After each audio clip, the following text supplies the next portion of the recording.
Saya mohon mesyuarat ataupun dalam perbahasan ini merekodkan ketidakhadiran kesemua pembangkang pada sesi perbahasan laporan Ketua Audit Negara pada jam 2:47. Semua kursi kosong di kalangan pembangkang. Dan bagi saya ini adalah historical, kerajaan membenarkan perbahasan untuk laporan Ketua Audit Negara, tetapi tidak pernah sekalipun pembangkang yang tidak nak bahas tentang perkara ini.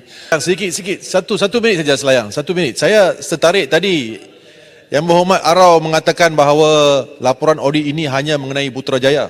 Barangkali mereka datang ke Parlimen tidak baca laporan audit. Jelutong kata tadi, Akya ni bincang pasal COVID. Tak betul Yang Berhormat. Yang Berhormat tak baca laporan audit. Laporan audit ni. Laporan audit di antaranya Perbadanan Putrajaya. Itu bukan COVID. Saya adalah bekas Menteri Wilayah Persekutuan. Malu gitu. Ini nak tunjukkan dia baca tak habis. Ini amat pelik sekali sebab kalau kita tengok dalam pembangkang, saya rasa ini kali pertama lah. Kalau masa zaman kita di pembangkang pun, tiap-tiap kali kita minta bahas. Tapi ini kali pertama dalam sejarah pembangkang sendiri tak mau bahas. Ini satu peluang yang amat mendukacitakan. Puan Speaker, sejujurnya saya agak janggal melihat kekosongan kerusi di blok pembangkang. Kerana sejujurnya selepas menilai laporan Ketua Audit Negara, ada banyak juga pujian yang dibuat di dalam laporan ini. Ada juga silapnya yang boleh ditambah baik, tetapi banyak juga pujiannya. Contohnya, dalam bab pengedaran dan pelaksanaan program vaksin.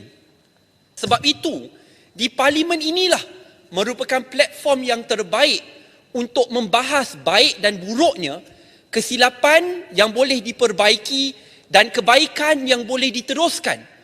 Sebab itu saya agak janggal kerana jikalau ahli Parlimen pembangkang ada pada hari ini, mereka boleh bahaskan ini perkara baik kita lakukan. Ini kesilapan yang boleh kita tambah baik. Ini adalah pengajaran supaya ahli-ahli Parlimen lain apabila berada dalam blok kerajaan tidak mengulanginya lagi. Tetapi apabila tidak ada sistem semak dan imbang di Parlimen, apabila ahli Parlimen pembangkang keluar, saya rasa mereka terlepas peluang untuk kongsikan the success story. Saya rasa sedikit malu sekarang. I feel embarrassed because while our guest from Hungary dengan izin is around, but we see empty chairs opposite on that side. Dengan izin. Saya cuba memahami mengapa kejadian tadi berlaku, Puan Yang di-Pertua. Tadi disebut ini bukan satu convention. Akan tetapi yang dimarah-marah pagi tadi tentang isu Kedah, Pulau Pinang, itu juga bukan convention. Jadi di samping mereka nak champion sesuatu yang tidak berperlembagaan, dengan kononnya ianya betul dari segi pihak mereka, untuk ini mereka kata tidak ikut convention. Mereka juga sebut bahawa kalau bahas dalam Dewan ini, maka PSC ataupun Public Account Committee akan dikompromikan. Bagi saya, isu ini tidak wujud.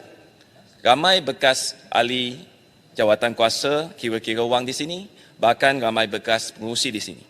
PSC masih boleh jalankan siasatan di samping apa yang berjalan di dalam Dewan Yang Mulia ini. Mereka bukan bergantung ataupun tidak subjugated dengan izin atas urusan mesyuarat Yang Mulia ini. Mereka juga sebut bahawa mengapa tidak menggunakan habiskan masa untuk bahaskan Private Members Bill ataupun rang undang-undang persendirian. Bagi saya isu ini lagi pelik. Dari isu ini mereka cuba kaitkan dengan isu yang lain, khususnya dari Arau yang tidak ada dalam Dewan ini. Beliau lontarkan banyak RUU persendirian dalam kertas kita, ya, dengan harapan bahawa ini boleh dibahaskan. Tetapi Arau tidak mengambil kira bahawa selama ini, sebelum ini, Arau berada di pihak lain yang juga tidak mengizinkan perbahasan sebab urusan kerajaan harus diutamakan. Dan ini cukup membuat kita faham bahawa yang pertama, motifnya sebenarnya adalah pilihan raya negeri sudah dekat. Jadi adalah stunt, adalah nak buat sesuatu untuk menarik perhatian. Dan ini saya cukup faham. Tetapi untuk mengosongkan kerusi mereka pada saat-saat yang bersejarah pada hari ini, yang mana kita semua ahli Dewan Rakyat yang mulia dapat membahaskan laporan Ketua Audit Negara, saya rasa itu betul-betul satu tindakan yang tidak bertanggungjawab. Agak menyedihkanlah seperti rakan-rakan saya yang lain apabila kita lihat pada ketika ini, pada pukul 3.49 ini, hampir sejam, selepas sejam Dewan kembali bersidang, masih tiada lagi pembangkang yang berada dalam Dewan untuk bersama dalam sesi perbahasan laporan Ketua Audit Negara. Ini bukan retorik kerana PRN bakal menjelang. Ini adalah tanggungjawab kita semua sebagai seorang ahli Dewan Rakyat yang telah dipilih oleh rakyat, yang telah menerima rakyat untuk memastikan setiap pentadbiran dalam negara ini ditadbir dengan baik dan telus. Dan Bentong berasa kesal dengan sikap pembangkang yang tidak mahu, bahkan tidak hadir di dalam Dewan yang mulia ini untuk mendengar perbahasan pada petang ini. Pembangkang memandang ringan perkara yang besar yang telah menyebabkan pembaziran besar wang kerajaan, dan ini bagi Bentong adalah satu sikap yang tidak bertanggungjawab dari pihak pembangkang. Tentunya saya juga merasa pelik kerana pihak pembangkang tidak berada dalam Dewan, sengaja tidak hadir pada petang ini. Terima kasih kepada beberapa ahli parlimen yang telah memberikan pandangan. Sebagai contoh, Selayang telah memberikan satu cadangan yang menarik, iaitu jangan Kementerian Kewangan luluskan sebarang bajet kepada mana-mana agensi yang tidak memperbetulkan teguran daripada laporan Ketua Audit Negara. Saya rasa itu satu cadangan yang menarik dan saya ucap terima kasih pada YB Selayang. Pihak kami akan meneliti cadangan yang baik ini.